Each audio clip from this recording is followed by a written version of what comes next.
Now on Euronews, we're bringing you special coverage of the situation in Afghanistan, a country in turmoil amid mounting violence and political uncertainty. 8 years after the West first intervened, the goals of peace and stable democracy have still to be achieved.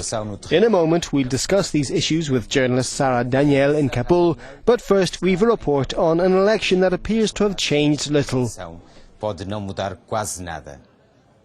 We'll keep trying our best to address the questions that we have facing Afghanistan and to make sure that the wishes of the Afghan people come true towards an effective, clean government. My government will be for all Afghans, and all those who want to work with me are most welcome. The Afghan President Hamid Karzai conveys a sense of déjà vu as he promises exactly what he promised 5 years ago. This time, though, a question mark remains over his credibility after a fraudulent election turned August's presidential poll into a farce. In 2001, having driven the Taliban from power, the international community set about shaping Afghanistan's political future. The Bonn agreements set the stage for an interim lawyer-Zhoga government. Hamid Karzai's credentials were impeccable. A former fighter against Soviet rule, the US backed him to run the country.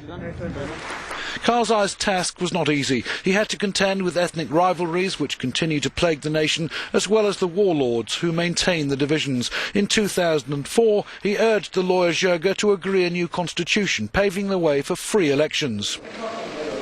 Having established an Islamic republic with a strong executive and a judicial commission in accordance with Islamic principles, international standards, the rule of law and Afghan legal traditions, Karzai won an election with 55% of the vote.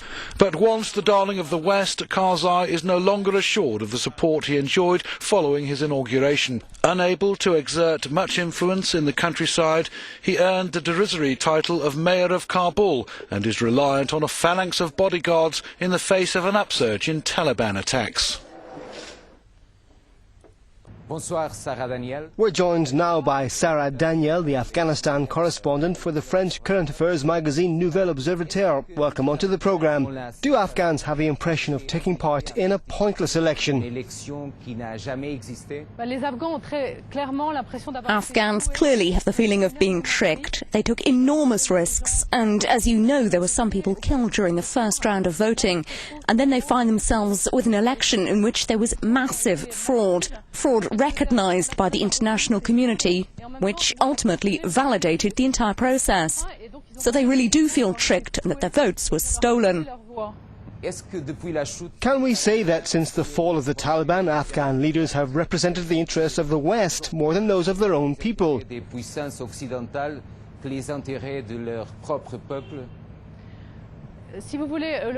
Well, you could say President Hamid Karzai is not independent.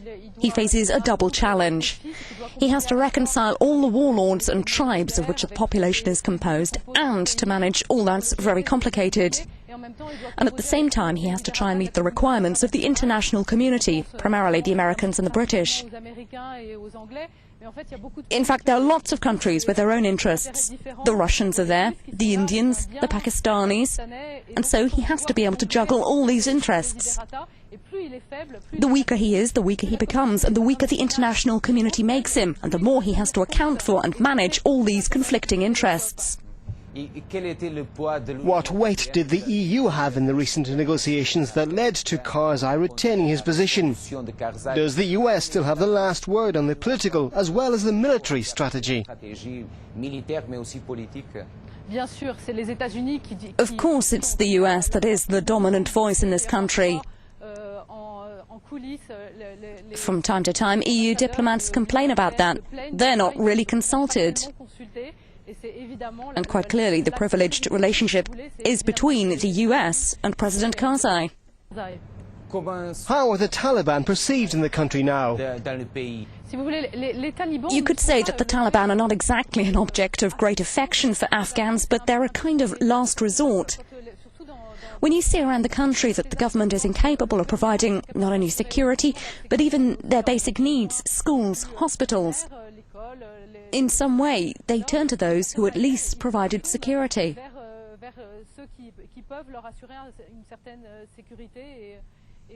It's not heartfelt allegiance, except for a small minority, but the Taliban are just a last resort. Is restoring peace and winning over the Afghans as big a challenge for the West as capturing Osama bin Laden?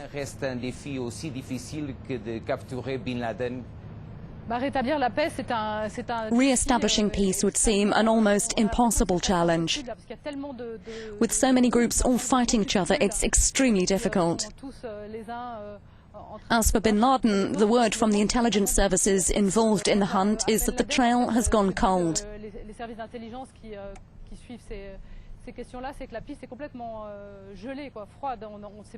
They don't know where he is. I think they're both extremely complicated challenges. Merci Sarah Daniel. Bonne soirée. This has been one of the most bloodiest years for foreign troops fighting the